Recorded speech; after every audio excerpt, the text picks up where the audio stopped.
Big boss లో first week ఎవరు ఇంటి నుంచి బయటకు వెళ్తారో అనే ఆసక్తి నెలకొంది. మొదట అందరి అనుమానం ఒకరిపై పడింది. ఆయనే సుమన్ శెట్టి.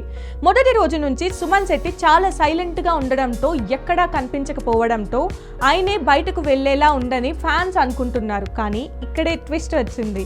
ఊహించని విధంగా సుమన్ శెట్టికి ప్రేక్షకుల నుంచి మ్యాసివ్ సపోర్ట్ వస్తుంది. ఓటింగ్ లో ఆయన టాప్ లో ఉన్నారు.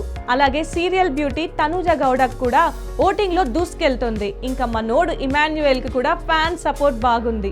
మ్యాన్ పవన్, సంజన, రాము రాఠోడ్ వీళ్ళ ఓటింగ్ కూడా సేఫ్ జోన్ లోకి వెళ్లేలా ఉంది. కానీ అసలు షాక్ ఇచ్చింది ఈ ముగ్గురు కంటెస్టెంట్స్.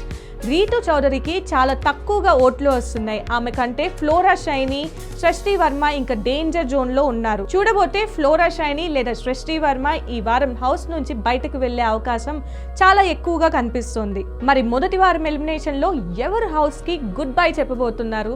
అది ఎపిసోడ్ టెలికాస్ట్ లోనే క్లారిటీ రానుంది. కానీ ఫ్యాన్స్ ఊహించని ట్విస్ట్ కి రెడీగా ఉండాలి. ఎందుకంటే బిగ్ బాస్ అంటేనే ఊహకందని గేమ్ షో.